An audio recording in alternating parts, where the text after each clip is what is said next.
Are we live? Oh. All right. Well, greetings and salutations, test takers. This is the Series 7 Guru coming to you from my off-grid studio, getting our kicks on historic Route 66. We are joined this evening with our always very special VIP guest, Brian Lee, managing member, Test Geek Exam Prep, LLC. Tell us what series exam you're taking and where you're joining us from. We've had people join us from as far away as Brazil and, India. So we have a worldwide audience here at Guru Nation. Tell us that. We will take care of some housekeeping, and then we'll get underway with talking about any content questions you may have. If you are asking a question, it's helpful to Brian and I if you tell us what exam you're taking. So, if you're in the chat and you put a question, SIE or S7 or S6 or whatever it is, S66, capital Q, followed by your question, that helps Brian and I kind of, know what level we need to answer the question, because there is some overlap, but how things get tested on different exams can be substantially different. That being said, it's not necessary. It's just helpful. Now, you are looking for a free supplement to your paid materials. The best free supplement to your paid materials is my Series 7 Guru YouTube channel. It's the only completely free FINRA and NASAA exam prep channel. We are coming up on 7 million views. We just crossed over 50,000 subscribers. We have 1,600 videos. Woo! 1.5 million watch hours. That's hard to believe.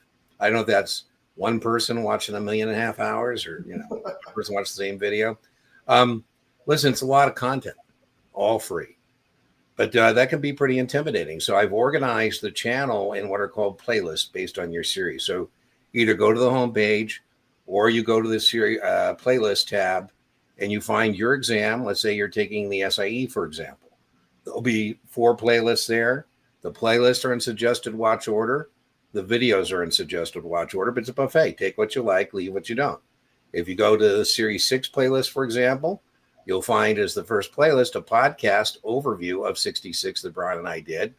If you go to 65, you'll find the same in the first playlist, an overview that Brian and I did, podcast episode. I always think you should start there, and then there'll be some other playlists. But it's a buffet. Take what you like, leave what you don't. Be careful. Be careful. If you're looking for particular content, use the channel search bar. It's okay. Brian and I know tonight you're going to ask questions that we've been asked and answered many, many times. And if you just put that in the channel search bar, the many times we've answered it would come up with companion videos and things like that. So if you're looking for a particular topic, use that channel search bar. Now, I'm not very good at distillation because I just put everything up there. I told you 1,600 videos. But if you're looking for a more distilled kind of content between your paid study materials and the actual test, there's no better paid supplement, I think, than Brian's Test Geek content. He's been kind enough to give us a 20% discount, our viewers, Guru 20. That means you get all his videos, nothing that's not testable. Sometimes people, Brian, call me and go, well, Brian didn't talk about it. I go, well, that should be a hint. Talk about it in the videos. That's a hint that probably you shouldn't be spending time on that. You get the class notes, you get a PDF class notes, and I think the best correlated practice test to the actual exam. Now, Brian is not writing a QBank anytime soon. He's told me never. And so that means you would want to combine that, I think, with a Kaplan QBank. And for the 15% discount, you can get that for $50, $60. Now you're playing with fire, right? You got your Test Geek supplement, you got your Kaplan QBank, you got all the free content on my channel. Now you're cooking. So you don't have any deficit on resources. All in on the QBank, Brian, you're looking 150, 160 as a investment. We do on my channel, my booking page. This is not the YouTube channel. Everything on the YouTube channel is completely free. My booking page, there are very few things that are free. One thing that is free is we do a weekly Q&A jam session. It's a Zoom call. You log in. If you're interested in joining us for that, you just go to deantenneytutoring.setmore.com. You go to the class tab. You'll see Q&A jam session. The other thing that you'll find is if you win the coaching call this evening, there's a tab, Coaching Call Winners. And you hit that and register, and that's how you collect. You not win in the drawing a tutoring session at a date and time of your choice. That's not what you win. You win that coaching call, which is available again on that booking page. We love it when you join us Tuesday. You are not alone. Since COVID, you can feel like you're alone, but you're not. We have all kinds of places you can go to hang out with birds of a feather. We have a Facebook community called Baby Brokers Doing Hat Tricks. We've coming up on 1,200 active members. We have chats for all the exams. So please join us there. We have subreddits. We have a subreddit community for the 6, R Series 6. We have a subreddit for the SIE and Series 7, R Series 7. We have a subreddit community for all the NASA exams, Series 66, 63, 65. And we have a subreddit for 24, 9s, 10s, 79, R Series 24. So feel free to join one of those communities. If you need to be bucked up, you need some companionship, camaraderie. And we always have victorious test takers who've been kind enough to pass on by and put in their 2 cents. Now, you can submit questions early to explication request at guruexamprep.com. And here is one, Brian, that came in early. What is a 401k QDIA, a qualified default investment alternative? I have never seen anybody get this on the test, Brian, but it is in the test specifications. So I'm not sure if you've received debrief. I have not. So I think this is more somebody going through the test specification. Hey, what's this? What this is I think it's kind of a nudge. We have problems with employees who would never elect what they want to do in terms of asset allocation on their 401k. And some of them didn't even know they were getting a contribution from their employer. And what this does is give the employer a safe harbor under ERISA to automatically enroll them in a default asset allocation, if you will, based on their age and retirement and those factors. And so that's what it is. Now, you can always change that if you don't like that qualified default investment alternative, but I consider it to be kind of a nudge to kind of get people to get active and get going. All right, let's see what we got going on in chat. Boom. Vince, one of my favorite people. Series 7 for Monday. Love it. So, Vince, you qualify for a free paid office hours. We have a free office hour for paid students. You're welcome to go there, and we're going to be doing that Saturday. I already got the Q&A jam session up for Saturday, but I don't have the office hours for paid students. So you are eligible for that, and feel free to join us for that. 80, love it. Listen, don't margin, who cares? If you tell me that you missed the 7 because you were struggling on margin, I'm going to say, Vince, you had bigger problems, my friend. 3 or 4 questions on margin. They're very straightforward. My lecture is called Don't Overdose on Margin. They're very straightforward. You should know documentation. You should know that the mandatory pieces of the margin agreement are the credit agreement, which tells you that you understand, Vince, that you're borrowing money. The hypothecation agreement, that Vince tells you understand you're pledging your securities as collateral for the loan, and therefore your securities are going to be in street name. And then you should know the loan consent form is where we say, Vince, can we lend your securities to our other customers who wish to go short? And, you say, well, Dean, I don't think it's in my best interest to help people short a security I'm long. I go, it's not. And so the loan consent form is optional. The other one, events that shows up, I said 2, 3, that I call it stupid but testable in a new margin account, not Reg T, SRO. The minimum is 2,000. And they give you questions where somebody buys less than 2,000. And Vince, I go, why would you want to pay 2,000 for $1,800 in securities? So you buy less than 2 in a new account, you pay in full. Between 2 and 4, you pay 2, and then there's no trick and play. I would definitely know the 25%. That's minimum maintenance, again, set by the SRO, 30% for shorts. And then the other thing I would know is that the house requirement can be more stringent. And Reg T is set by the Federal Reserve Board. Right now it's 50%. And I would know we're not going to lend you money to buy new issues. So this is all recognition kind of stuff. I actually just gave you, Vince, more test questions than you're actually going to see on margin. Classical margin equation. I will link to my margin lecture, but you're going to get us going on a rant, or me, Vince, and I'll turn it over to Brian. Test vendors drive me nuts. And Vince, They love writing margin practice questions because it's so easy. Brian and I could pump out 100 practice margin questions in about 30 minutes. Now, good news, you get margin, you're not going to miss any of these.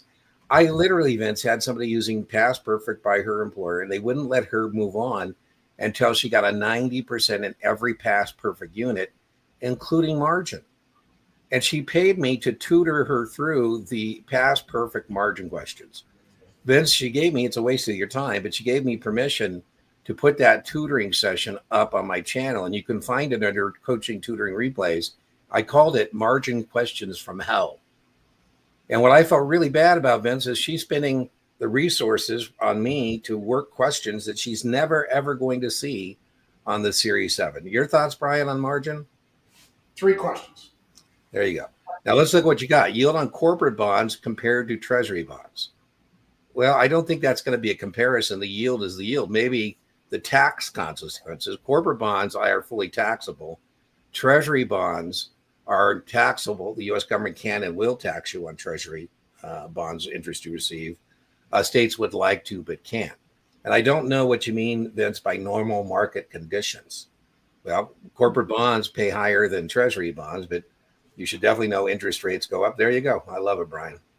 65%, 45%, 30%. What's that mean? It's 6.5. Sorry. Oh, 6.5. Okay. They are relative coupon rates for the different securities. I just made up the coupon rates. So Vince, relatively, yeah, right? I'm with you. That's pretty close. And Vince, don't get in your own head. What I mean by that, Vince, is with an 80% and you tell us 80%, that's a great data point. And now you tell us you're struggling with these other things. I'm like, these aren't material to your success. So all systems show green. You got a green light, right? Green light. Yield curves narrow or widen. That's not going to be on the 7. That's an economic thing that would show up perhaps on a 65. Correct. Very rarely on maybe an SIE, but rarely. You know, Lord John Maynard Keynes said, money is like a giant floating crap game. And money is always going from one place to another. And so it's not the yield curve that narrows or widens, it's the credit spread. So I think you are confusing the credit spread with what we call the yield curve. Those are different things. The yield curve doesn't narrow or widen. The yield curve actually inverts. And an inverted yield curve, I don't think you'll see this on the 7. It's on other exams, is when the rates on short-term bonds are higher than the rates on long-term bonds. That's called an inverted yield curve. Normal would be the opposite. An inverted yield curve is a negative leading economic indicator because the short-term rates are what the Fed controls, right? When they're trying to dent demand, they start raising those short-term rates, trying to bring us into a mythical soft landing. Now, again, I don't think you'll see this on your 7, but widen or narrow would be the difference between high credit quality bonds and low credit quality bonds. I like Brian's got his corporate government, right? When that spread is widening, that means times are uncertain. People are nervous about the economy because what they're doing is dumping their low credit quality bonds, causing the price to go down, the yield to go up. They're buying high credit quality bonds, causing the price to go up and the yield to go down. So widening, again, would be a negative economic indicator. Narrowing would be a positive indicator because, again, people are demanding a higher return for the risk they're taking, right? So, again, I think that's more 65 than it is 7. Your thoughts, Brian? Yeah, absolutely. These are outliers for Series 7. You know, we're not seeing any questions from games I made up, from like options and suitability. Normal stuff that people do. That's a good thing, though, don't you think, Brian? That's exactly right. I think it's a good thing. He's good on core content. Yeah. You know, it sounds like, you know, as I always say, you got to make sure, Vince, you stay on the broad avenues, highways of this information, rather than going down these, blind alleys and cul-de-sacs. Hey, Dane, I have all my securities license. Woohoo! Yeah, man, the muni tests, Henry, are tough. It's a lot of minutia because the MSRB, as you know, Henry, all they do is publish rules. A rules, administrative rules, G rules, general rules, and D rules, definitional rules. They have no enforcement power. And boy, it's a challenge. The other challenge, Henry, is I don't know any test prep vendors anymore who offer, I think, materials that are adequate to the task. I, Henry, came the closest to failing my 53 because hubris. I said, what can they ask me about a muni bond? I don't know. That's a bad attitude. And then I sent away for a training course. It was like 50 pages. Like, oh, flaky book, flaky test. It never dawned on me somebody would sell me materials not adequate to the task at hand. Now, when I took that 53, oh my goodness, I was using all my test taking tricks. I got the perfect score, 70 in those days. Didn't learn any more than was required. Are the tips I would give you, Henry, like we say about all exams, is go to the website and get the content outline for both the 52 and 53. And I would use that as an intellectual inventory side by side, whichever test prep vendor you're using. And if your test prep vendor, you're trying to line it up and reconcile that, and it doesn't reconcile, then I would Google that and go into the weeds on that. I said, don't go in the weeds on 52s and 53s. You're going to be in the weeds no matter what you're doing. So, Brian, you have any thoughts on 52s? No, that's exactly what I was going to say. The content outline. Kaplan doesn't do any QBank on the muni exam? No. Well, the QBank's there. I don't know if they'd let you sell it. I don't know, Henry, who you're using.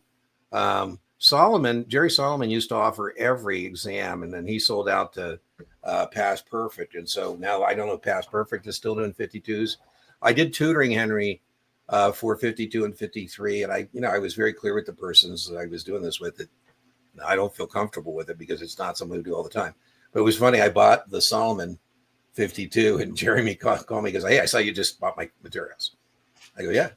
He said, well, why'd you do that? And I said, well, I'm tutoring some of your people and I want to see what they're looking at, So, but yeah, that's a tough one, Henry. You got to just do it the hard way. You said 53, so go do the 53, right? Take a shot at that, see what happens. Yeah. Notman Marks do any of it? I don't know if Notman does a 52, 53 or not. I'm not sure. We need to call Bill James.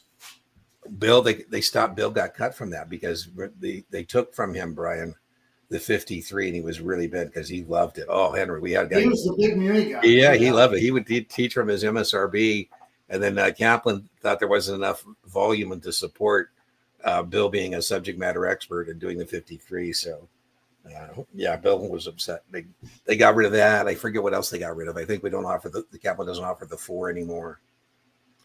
65, woohoo! Splash City, I love it. Series 7, all right, Stephanie, woohoo! I like that. Keep working. So June 16th, yeah, we should be able to push that into the mid 70s routinely, right? So what I mean by that is just keep working. There's not going to be like all of a sudden you're going to, go from to 70, but we get the mid 70s routinely, get that bottom score down up and stay in that range, you should be fine. Run the performance tracker, find those weak areas. That's right. Performance tracker to Kaplan is worth the price of admission. It's the best, right? So it makes the remediation so much easier to find those areas. Good evening, Kyle. Could I review 3 times leverage? Well, yeah, I guess. It's simpler than it sounds, right? So if it's a 3x ETF, and let's say the benchmark reference index is the S&P 500, which more often it is, that, Charlotte, would mean if the S&P goes up 10%, this thing should go up 30%, right? So, and it's using futures to do that, so there could be a tracking error. I think the most common mistake, Charlotte, to make, this is on 65 as well, is that people get tricked with their brain when I say the market went up 10% and then the market went down 10%. What is the value? And your brain wants to say that's a wash, and it's not. No. If I take it up 30%, let's say it's 100,000, now it's 130, and then I take it down 30, that's not going to be $100,000. So I think you could expect low probability practical application of that on the 7. And then I think on 65, 66, a higher probability of practical application, where I tell you it's a 2x or 3x ETF. The other version Brian has brought up is an inverse ETF. And it could be, again, 2x inverse or 3x inverse, right? So same deal. If it's a 3x inverse, market goes up 10, this thing goes down 30. Market goes down 10, it goes up 30. Your thoughts, Brian? Yeah, everybody on the planet calls these things 2 buys or 3 buys, 2x, 3x, 2 buy, 3 buy. On the test, be careful. You should make the correlation. But on the test, they oftentimes refer to them as a 200% or 300% ETF. Okay, Yeah. so just a little different from what language from the textbook and the real test that I have found. Yeah. And there's almost always one question on Yeah, the I'm with end. you. And Charlotte, one more point. Leverage is heightened suitability, because with leverage, the same supercharged speed you make money with is the same supercharged speed you're going to lose money with. Right. So there's always heightened suitability when we're talking about margin, whether it's a leverage, whether it's a margin account or an inverse ETF, 2x, 3x, whatever the case may be. These are called, by the way, they're referred to sometimes as alternative investments or structured investments. Can I go over OID and amortization when there's a capital gain or not? I understand the math, just the concept. Okay, well, when we first came up, I'll go with the one you're probably more likely to see. The first person, a very famous guy in our business, a guy named Louis Ranieri. And Louis Ranieri worked at Salomon Brothers, and he came up with the idea of stripping a bond and selling the income components separately from the bond itself, the original zero coupon bond, because it has no coupons to it. And then issuers said, well, gee, who would have ever thunk somebody wants to buy an investment with no interest? Well, heck, if you want a bond that pays you no interest, we'll sell that to you. That's called an OID. Now, Jake, when we first came up with these OIDs, what I would like to tell the IRS is I bought the zero coupon bond OID for $500. It has 10 years to maturity. I get $1,000 at maturity. I'd like to tell the IRS that that's a long-term capital gain because I held it for more than a year. And the IRS says, no. They say, Dean, when you buy a OID, a bond originally issued at a discount, you have to do straight line amortization upward called accretion. You're going to have, and here's the point, Jake, an adjusted cost base. And then if we have sales proceeds, we're going to compare our sales proceeds to our adjusted cost base, and that'll either be a capital gain or capital loss, right? So the math, it sounds like you're doing up, going down. Down when that shows up, Jake, it's about 50% probability, and that's on a muni bond purchased at a premium. Same thing, the IRS says, well, Jake, if you buy a muni bond at a premium, you're collecting a higher than today's tax-free return. And we think that what you'd like to do is realize the loss on the muni whenever it's convenient for you. IRS says the same thing. No, Jake, you got to do straight line amortization downward, not testable. I call that decretion. Accretion going up, decretion going down. So you're going to have an adjusted cost base. I do think you could see that. And then again, your adjusted cost base versus sales proceeds would be the gain or loss. Brian, your thoughts on that? Yeah, absolutely. I came up with this little graph a long time ago so that I could understand what was going on, because I'm just a visual kind of guy. That's why I'm always in front of a whiteboard. And he's absolutely right. These lines, of course, show the adjusted cost basis over time. Dean, it's interesting. I wonder exactly, since the top off has cut off half the questions from the Series 7, how many of these questions actually show up? I think there might be one, might be two at the most. Yeah, I told you, I think that when I'm doing debrief, Jake, about half the time somebody tells me they had to deal with, practical application of it. So here's another example, Jake, like events where I don't know if Brian would concur, but I like that you can do the practical application. You just understand the concept, because it's not the concept that's testable. It's the practical application. That being said, though, happy to answer it. I know if I understand something, and it looks like Brian is visual part, then I don't have to memorize as much stuff. So, Brian. All right, our next one. Any tips on getting to 75 to 85 on practice exams? Yes. The tips is, Stephanie, here's my tip. Make sure you're spending as much time on remediation of a practice test score than you actually spend doing it. Right? I had a guy, and he was proud of himself. He told me he did 4 practice tests, and one day I go, that's a waste.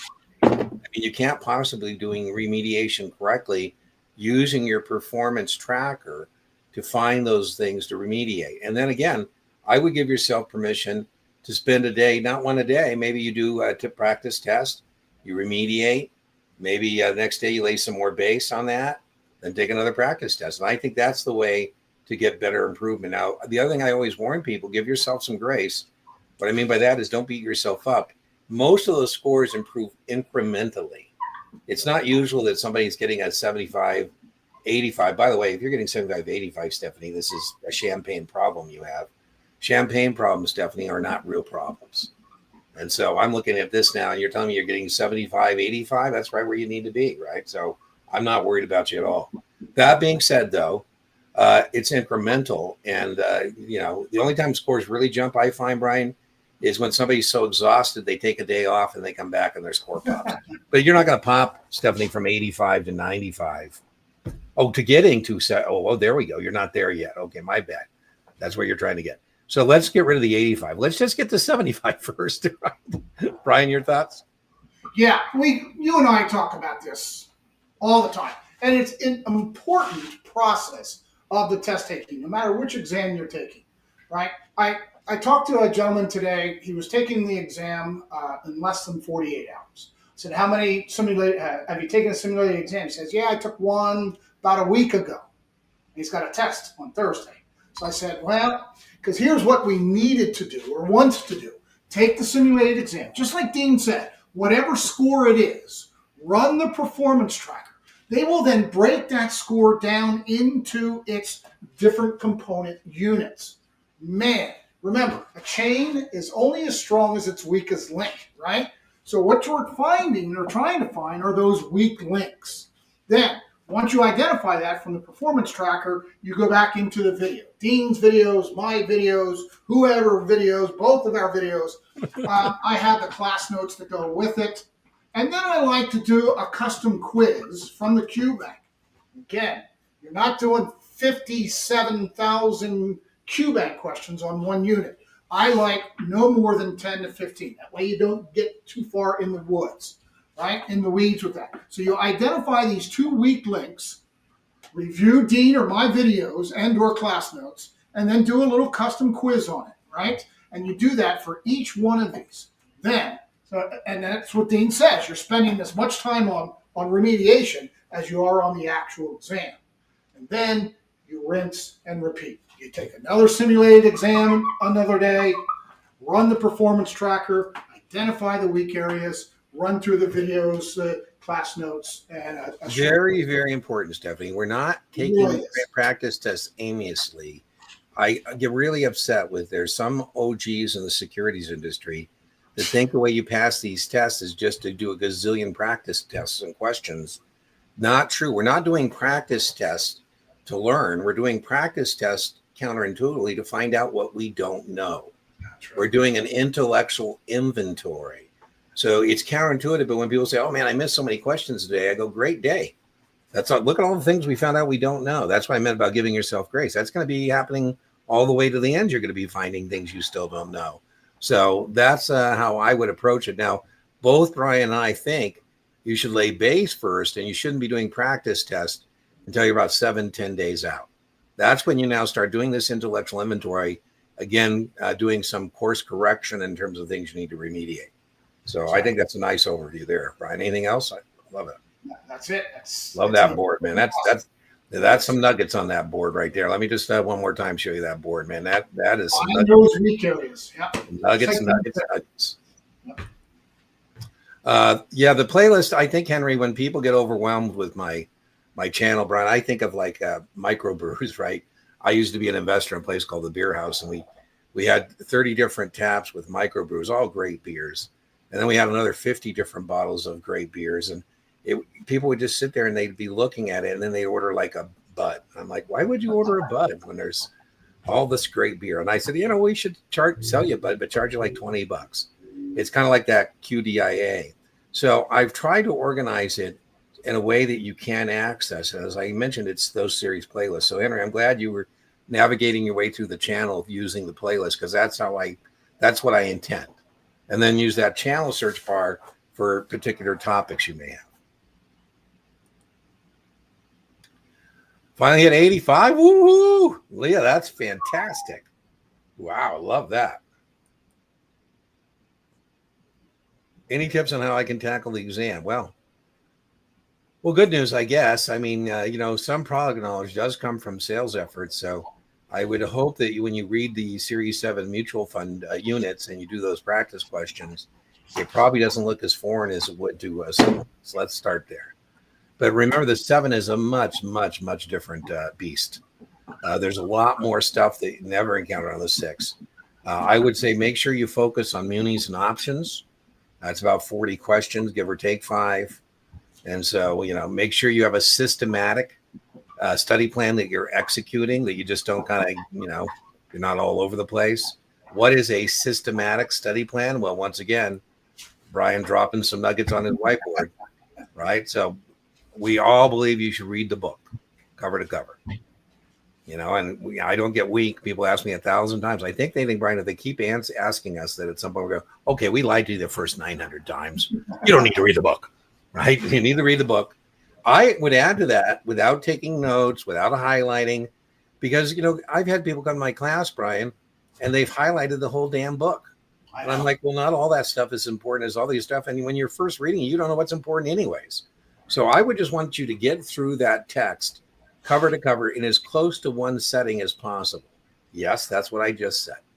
I know what possible means, whatever you can do, right? You read 90 minutes, see what your page count is. Once you've seen what's in that book cover to cover, then you can do a video course from Brian. Yeah, you watch my videos, your whatever. Sometimes the videos reinforce the reading and what was important, right? And you want to do simulated exams.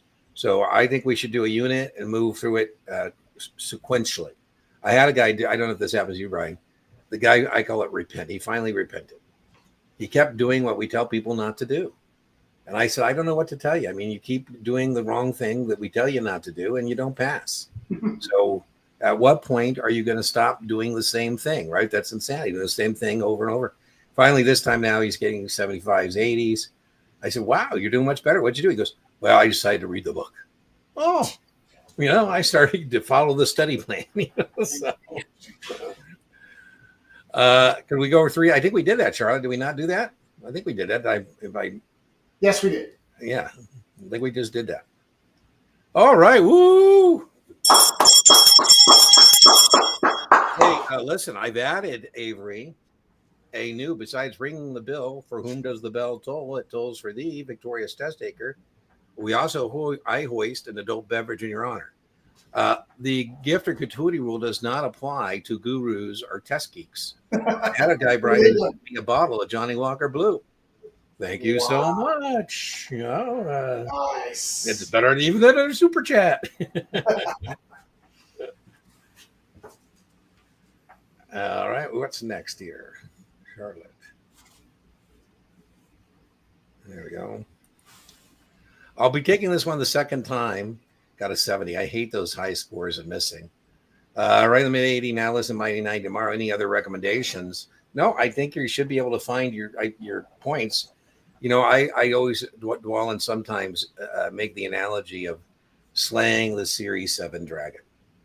And so a 70 means you went into the cave to slay the dragon. You got a really good look at him.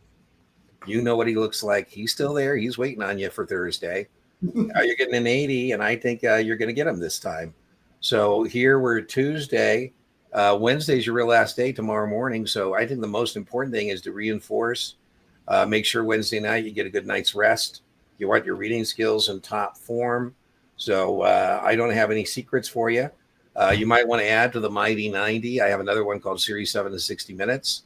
I have all the math that's necessary. So maybe tomorrow morning, just put out some videos that are 60 minutes and cover some overview flyover content.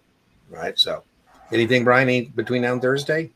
That's it, man. Keep it light. Yeah. Keep it light. SIE and 7. Woo! One more to go. I love it. Luke working on his test-taking registration hat trick. 3 testing victories in a limited time frame. All right. I like your profile there, Luke. You look like somebody who could manage some money there. I like a good-looking tie, tied properly. That's a neat thing. Helen, studying for 24. There you go, Helen. I was telling Brian, it's been like 2-3 weeks, Helen, of 24 tutoring. I mean, I've almost been just doing 24 tutoring. But what's been unique about that, I don't take any credit for it because it's a function of the people being dedicated, disciplined, and organized. But boy, we have been having lots of people pass, and that's not typical of a 24. 24s are not that. So go test now. The 24 gods are testing gods are smiling on us here lately. Marcel, always tell mom hello. Always, always, always. So we're looking forward to you coming out here. As we said, Marcel, getting Brian to knock that off his bucket list. I don't know if it was ever on his bucket list, but it should be going to New Orleans. So we'll get down there and come see you. Just found out today I have to retake my life and health. Oh my jeez. SIE testing wise with a 6. I'm with you. That sucks. Nothing another other way to say that. 66, Belinda. Woo! Oh, look at that, Brian. There it is, the hat trick. SIE. That's it. Series 7. That's 66. Victorious test taker in the house. Belinda, thank you so much for coming by. I love it when victorious test takers come by and tell us about their victories. It's good for morale. I don't know why people don't want to listen to Brian and I what's on the test, but Belinda, if she's sticking around, feel free in the chat. Now, everybody's testing journey is different, and every draw of the test is different. So be careful when somebody's telling you what they encountered, that you don't put too much into that, right? Just watch a video, Brian, explaining BD and IE registration, how simple it is. Very easy to overthink it. I don't know, Acolyte, if you watched the Brian class he did for us called Definitions of Registration in Persons. Sounds like that's the video. People love it. It's contributed to many, many testing victories. I haven't checked it in a while, but I think it has like 100,000 views or some crazy thing. Wow. Pass the SI. Ooh. Any recommendations on what to take first? I think I take the 63. What do you think, Brian? Just because then based on the regulatory framework. Yeah, that's exactly right. The investment component, right? That's right. Yeah. So 63 first. The Uniform Securities Act, Chris, the template you're being tested on, that content is the same for all NASA exams. You have a little, more depth or less depth, depending on what you're doing. But the reason I'm recommending 63 is that's exclusively on the Uniform Securities Act. That, I think, will lay a good base for laws and regulations on your 65. And then you can spend that time on investment vehicles, economics, some of the other stuff. So that would be I would also, Chris, recommend you don't take too much time between the two.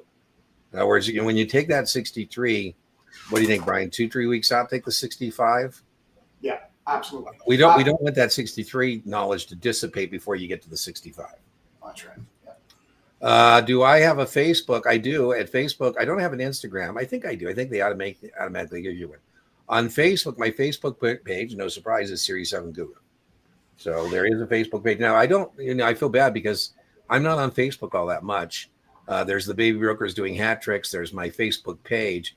And I feel bad sometimes when I check it, I've got like 10 messages. I tell you the best place to find me is on YouTube or by email, because I'm not big on Facebook or TikTok or Twitter. That's just not my thing. Taking the 7, average score 72. I think the variance really should work in your favor. No, I wouldn't wait. You're going to pick up a few points. So you're in striking distance with a 72. And I think 8 days out, there's no reason for you to reschedule. So no, I don't think you wait. I think you suck it up. The next 8 days, you try and find some more points through the performance tracker and remediation we discussed, and you go and you slay the dragon. Brian, your thoughts on that? Absolutely. With 8 days left and you're already averaging 72. That's a good spot. Yeah, there's no reason why to push that out. Good spot. Use the performance tracker, identify the weak areas, use our videos on those particular units to bolster those weak areas. Absolutely. Well, CT, I think you just missed it. If you were here, we just went through what you should do in terms of executing your study plan. Now, good news, all test prep vendors have their version of what Brian and I went through earlier in this video about executing a study plan. I like it's 3 months out. So any tips or advice, my biggest tip would be come up with a study plan and execute that study plan. Brian and I both believe the study plan should start with reading the book cover to cover. Then if you're starting and then you go through in Kaplan Unit 1, you do 15, 20 questions, practice quizzes. You might want to watch a video afterwards after you do the Unit 1 reading, or do a video to put a dent in the reading, but reading, video, base. inventory, practice quiz, move on to unit 2. Now, I have a Brian, short two-pager. I have a short two-pager there you on go. all the steps to build. Well, there you go. So are you offering that to Brian? Absolutely, anybody. Okay, Brian. I send it out. Brian sometimes most of his stuff is behind a paywall, but he sometimes is very generous. He offers things like that. So if you want to take Brian up on his PDF or his 2-page recommendations on a study plan, just reach out to him at brian@testgeekexamprep.com. We have done some of that overview here tonight, but boy, I sure take Brian up on that. Every once in a while. Now these offers expire. So a lot of times, Brian, people will be watching a video like that, the definition of registration in persons, and you've offered it like 3 years ago. They'll do it. Yeah, then hey, you still all right? I don't know. Send him an email. See if he'll give it to you. So there you go. Reach out, CT, to Brian, and take him up on that offer. I most certainly would take him up on that offer. But basically, we went over that in terms of what we think you should do in terms of executing a study plan. But you got to have a study plan. You can't. 2 things I get upset with, Brian. Test takers who don't have a study plan and they don't have a test date. I'm like, okay, well, if you have no test date and you have no study plan, well, I'm just kind of getting comfortable with it. And, when I get more comfortable, then I'm going to do a study plan, then I'm going to do a test date. And boy, that is a bad, bad strategy. You're welcome, Lily. Best practices. I think, Jacob, people get in the weeds of this stuff. I don't think, and I'll defer to Brian after I tell you what I think. I don't think it really is a testable distinction. It's just why you are not registering.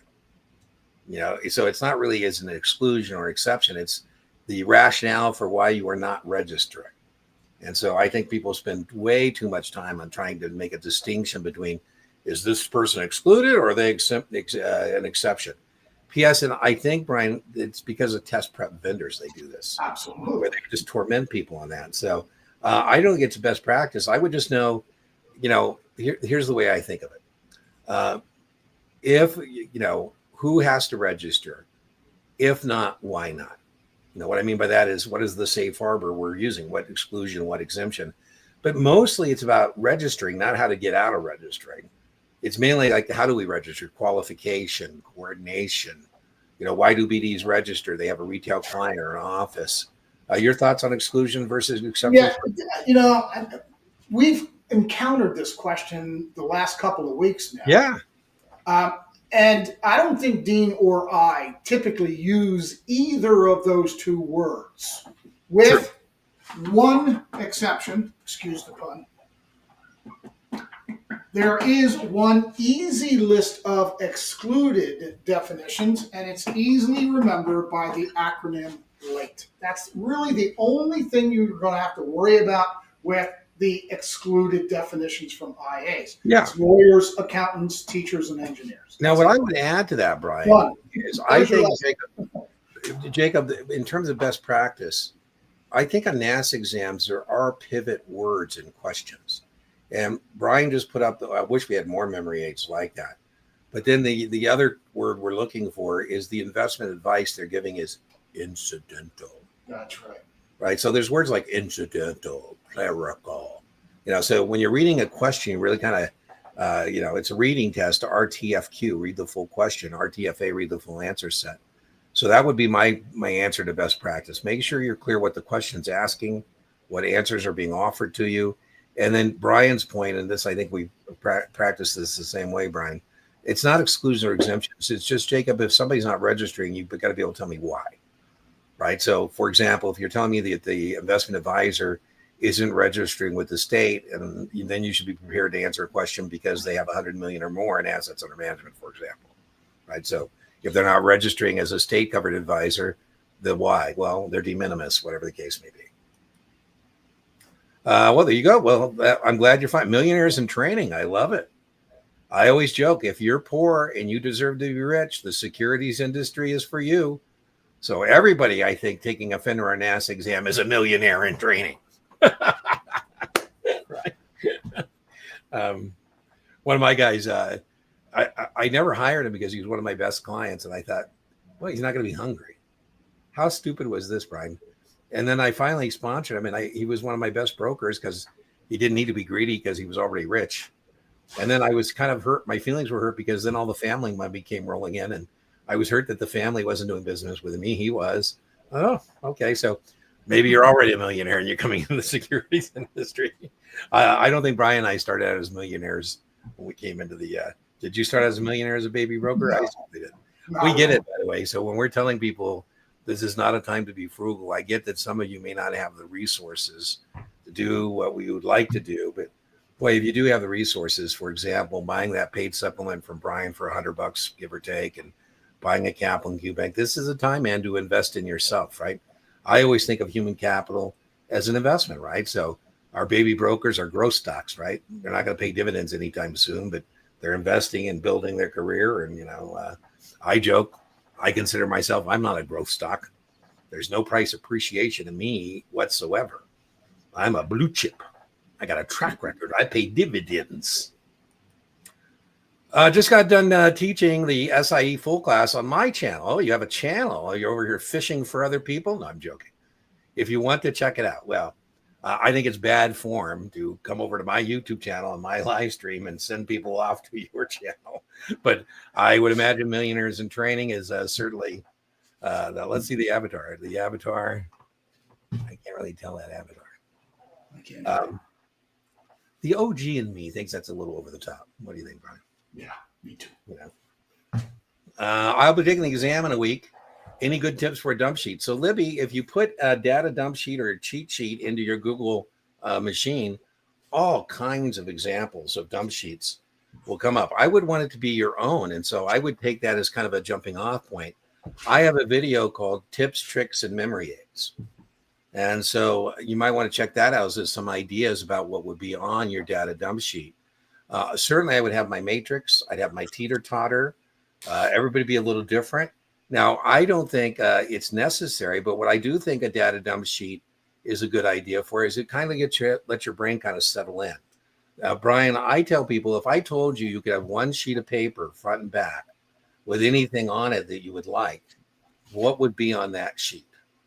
And if you right now, Libby, decided to do that and wrote that down, and then every night tried to replicate that and see how close you came, because that's when your brain is the best, did it again in the morning, by now in test time, you would be able to do that. And that's not cheating. Now, when you go to do your data dump sheet, I like it because your brain now says, okay, time to take a test, right? So I would say it settles some people's brain down and gets them in a nice flow that they might otherwise not be there. Now, you're going to have to start the timer before you do that, right? Exactly.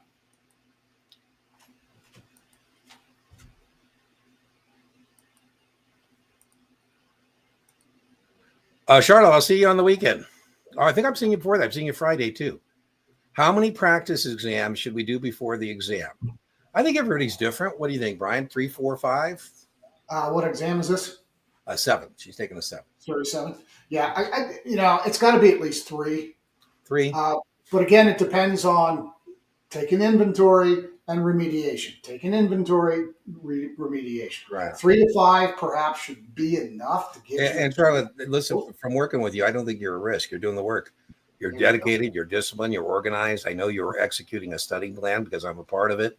So there's no reason for us to think we're going to have anything other than making our mark on test date. So I like the 40 questions. That's a little more than Brian likes, but I think, the more performance opportunities, that's what I call practice questions and test questions, performance opportunities, I think the better off you're going to be. But I would say about 7-10 days out, what I usually say, Brian, I'm going to play your corporate trainer. And if I were your corporate trainer, I say 7-10 days out, how many more marks am I going to get from you? How much more data are we going to collect in intellectual inventories? And I'm happy with whatever that number is. If you tell me I'm going to do 4 more, or I'm going to do 3 more.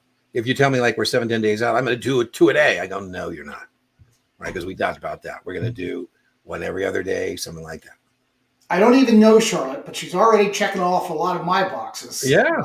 Exactly. Charlotte. Except what you were saying, the 40 questions per unit is a little too many for me, but yeah.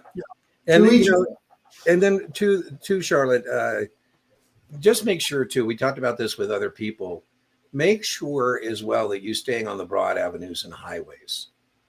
Because sometimes people will want to go, I don't mind doing it in tutoring sessions, go over esoteric things that, like convertible bond questions, Brian, there's one where test prep vendors have these twisted convertible bond questions I know where it's, there's a 20% stock dividend and then they sell the additional shares. And on the test, it's really straightforward. Can you calculate parity?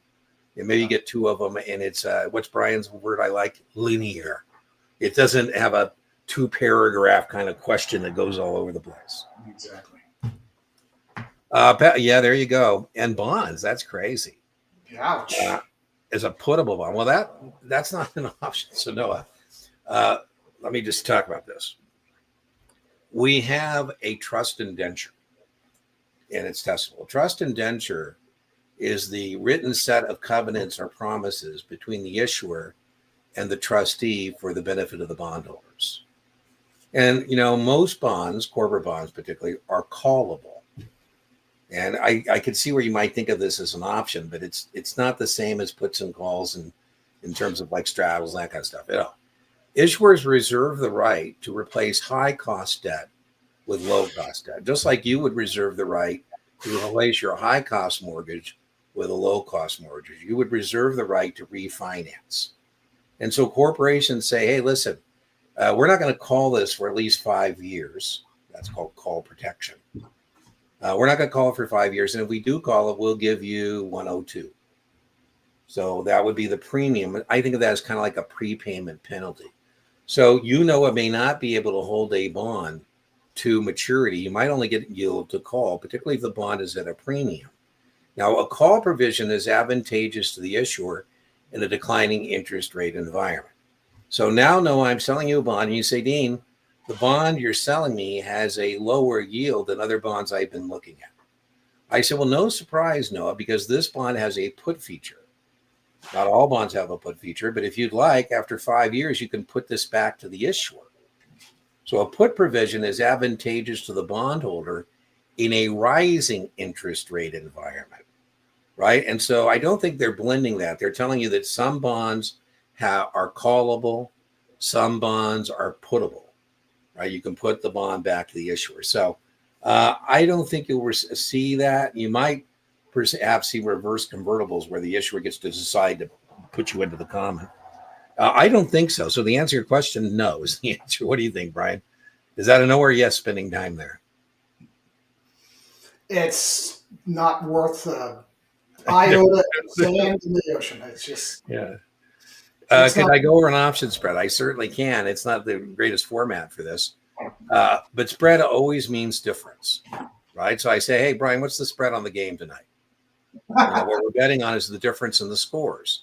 And as we're watching the game, Brian's getting excited. I go, why are you getting so excited? He said, man, the spread is widening. The difference in the scores is getting larger.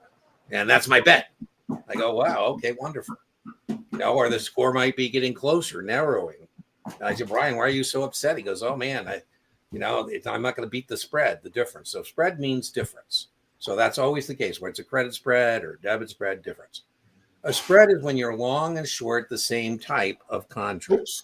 Oops. Long and short the same type of contract. I would change the strike there, right, on one of those. You got 240. Thank you. There you go. I was thinking... So the test question here, Yasmin, I hope I'm pronouncing that correctly, is I call it don't hate the 8. There are 8 test questions on spreads. The first one is, can you identify a spread? Can you tell me that what Brian has on his dry erase board is a spread? Now, a good way to identify it is soda. Same option, different action.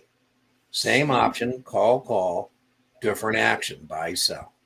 Test question number 2, is it a debit or credit spread? And that means, are you buying the spread or are you selling the spread? So the way we do that is Brian's doing it. He's netting the premiums. And this, we have more money out than money in. This is a debit spread. The next thing we ought to be able to do, and now we can rock and roll because we do have a mnemonic device, do or sin. This is a debit spread, and so we want the contracts to be exercised. Now, by the way, if you get lost, you just say, okay, let me see. I have a choice to buy at 40. I have an obligation to sell at 50. So, yeah, that'd be great. I'd make 10 points, less my 3. I make 7. So I want the difference in the premiums to widen. So here we go. Brian calls me. He says, hey, Dean, how's the spread today? What's the difference today? I said, well, when you implemented the spread, Brian, it was 3. Today it's 6. Is it widen the difference from 3 to 6? Do you want me to close it out for a 3-point profit, $300? He says, no, let it ride. That's the hardest part to get, by the way. You don't need to get it because debit exercise widen goes to get it all the time. Brian says, what's the spread today? I said, well, Brian, it was 6, but now it's 2. So you want me to close it out for a $100 loss? So that's that difference in those premiums are going to be moving, each day. Okay, the next thing we got to do is gain and loss. The gain and loss always equals the difference in the strike. So all the action takes place between 40 and 50. I think this is kind of like a floor and a ceiling. So I think the easiest way to do this is say, well, I know that whenever I buy an option position, the worst case is I'm going to lose my money. So I go, okay, spend 300. So the worst case is the stock is 40 or lower, contracts expire, I lose $300. And I go, well, Brian, you would have lost 400 had you not done the spread, but oh well. So, now you only lose 300. Now the gain and the loss always equals the difference in the strike. So there's 10 points to be made or lost. And Brian spent 3. So he can make 7. Now test taking trick, you can eliminate anything offered to you that doesn't add up to 10. Now the break even test taking trick has to be somewhere between the range 40 and 50. So that's a 50-50 as well, because you can eliminate anything that's outside 40 or 50. It's got to be somewhere in there. Now we have a memory aid device for break evens and call spreads, and it's called CAL. CAL stands for call add to the lower. We're going to take the net premium. Doesn't matter whether that's a debit or credit, doesn't matter. We're going to add it to the lower strike. We get our break even of 43. Now, by the way, don't do anything until you get the menu done. I'll link to a video I have called Don't Hate the 8, where we go through this. But anyways, once you get it done, then think about it. Don't think about it until you're all done. The last thing we got to be able to do is determine whether the spread is bullish or bearish.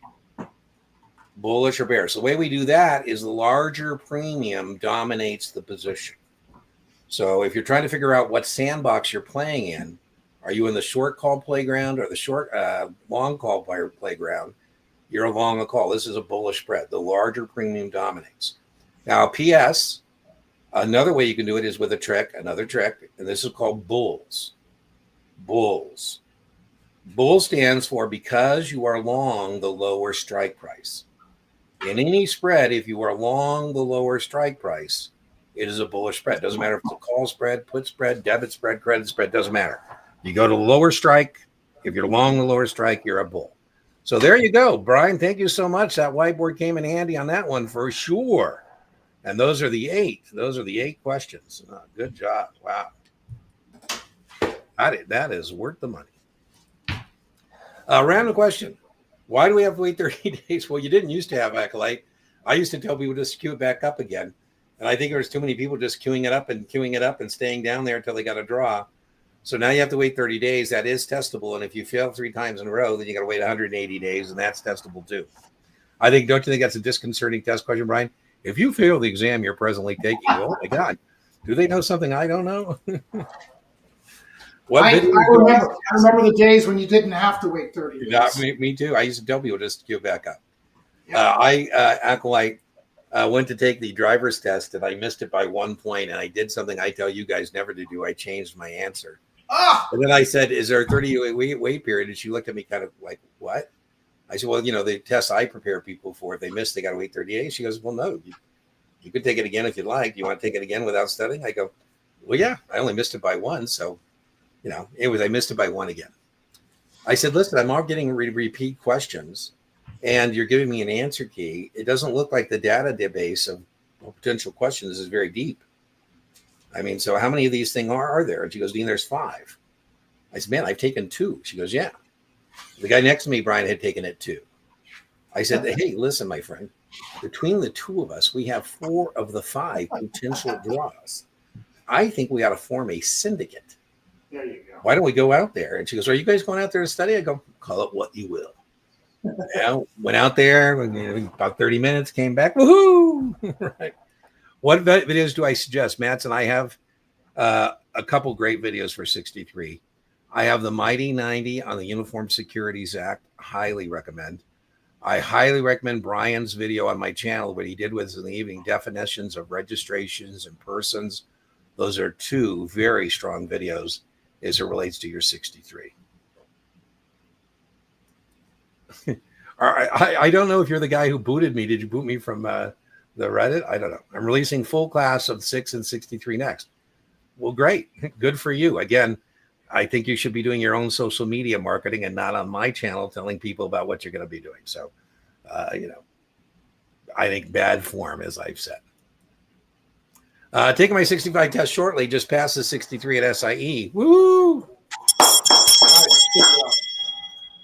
So I would warn you, I don't want to send out negative waves. But boy, that 65 is a beast, right? So, we've been talking about slaying dragons. The SIE and the 63 are kind of like Puff the Magic Dragon. They don't really breathe fire and brimstone, but boy, that 65, that's a serious challenge. Can you simplify convertible arbitrage? Well, I can certainly try. Arbitrage test question number 1 is profiting from price discrepancies. So, Mick, I'm looking at this convertible bond, and it's convertible in 25 shares of a $50 stock. This is called parity. So that bond is worth $1,250 worth of stock. And I see that bond priced at $1,100. I go, ooh, I can buy a bond for $1,100 that is convertible into 25 shares of stock worth $1,250. So what I'm going to do is I'm going to call my broker and say, Brian, short the stock at 52 or 50. And he says, well, Dean, how are you going to make delivery? I said, I'm going to buy the bonds. I'm going to convert them into the stock. 1,100 divided by 25, Nick, I've got my calculator, means it's going to cost me to cover the short position $27.50.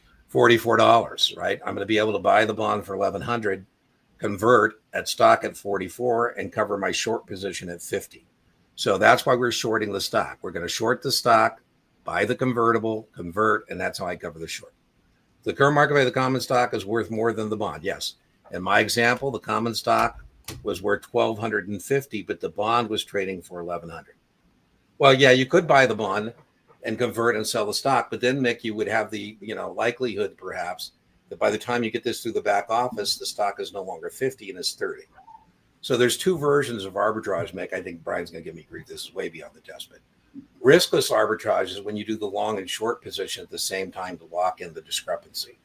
Risk arbitrage is where you don't do the short. You go long the bonds, convert, and then sell the stock. It's more of a test prep vendor question than a test question. Well, keep working. I mean, I wish I had a better, I don't have a magic pill. You got to make sure when you're getting negative feedback that you're resilient and you just keep working. All right, that's what you got to do. Keep working. That's the same gentleman who was looking for convertible arbitrage on the Series 65. Yeah. That was a 65? Never. You're never going to see that on the 65. All right. Looks like we're coming up on the hour. So it looks like it's time to do our Wheel of Fortune, our drawing here, Brian. Let me see what else we got. Just make sure we're not missing anything important here. Graduating high school and doing the SIE. I love that. That warms my heart. We've got so many great young men and women coming into our business, Brian. I've never been so I know we do. about our industry as I have been. What a mix, right? We're 25 years, so we got a guy graduating high school, and then we got an OG here. Covered as another example of a keyword for sure. Yes, it is. All right, well, there you go. I don't get your deal. What you do for Brian's class is free, just saying, not trying to poach. I don't know what to tell you. I think what you're doing is unethical. Brian and I collaborate. Everybody knows we collaborate. We don't collaborate. If you're not trying to poach, then I don't know why you're telling us you're teaching classes and you're releasing videos. So why don't you send me a private email, dean@guruexamprep.com.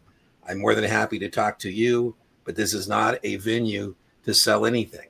Have you heard Brian promote any of his stuff? I promote it because I think it's worthwhile. I don't have done no due diligence on. I don't know who you are. Your avatar, Millionaires in Training. So send me your website and email. I'll check you out. Who knows? I find it unlikely that I'm going to trade Brian in for you, but who knows? But acronym slobs, yeah, we call that a data dump.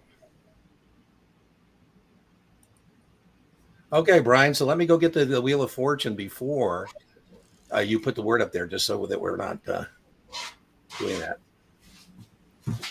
Choose the live stream. Boom. Boom. Oh, hold on. I messed up. Boom, boom, boom.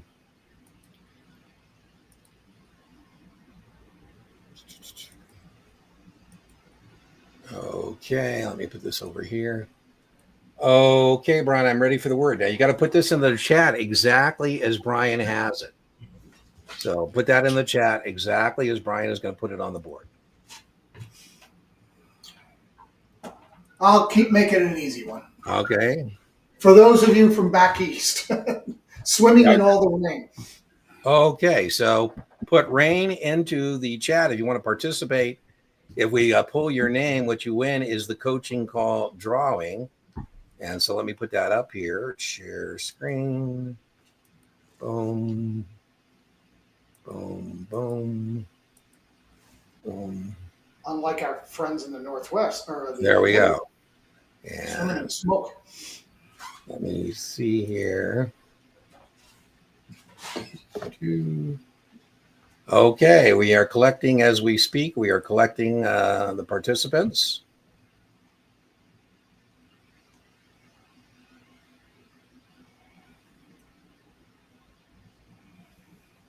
Well, as I said, send me an email, dean@guruexamprep.com. We do have guests that come on the channel, but I think part of me thinks your approach has been totally inappropriate, but who knows? I could change my mind. So if you want to join Brian and I on the live stream, send me something where I can conduct some due diligence on you and see what your story is.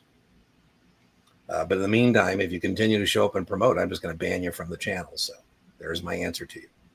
All right. Anybody else? Here we go, Brian. Woo!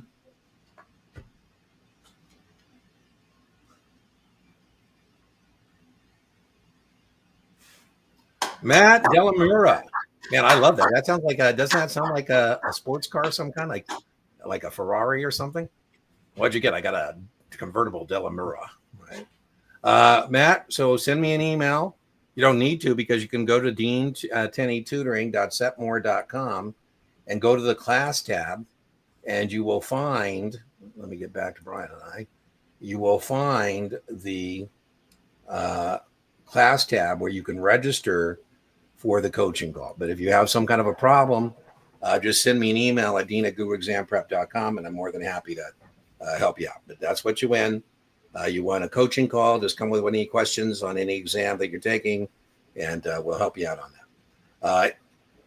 Brian, as I always say, inch by inch, your exam is a cinch. And you say? Keep it simple. Stay with what you know. You take the test. Don't let the test take you. All right, everybody. We will see you next time. Remember, if you have any questions, just send them our way at explicationrequest@guruexamprep.com. All right. We'll see you next Tuesday. Bye-bye. Bye-bye. Come on. Trying to end this thing. Boom.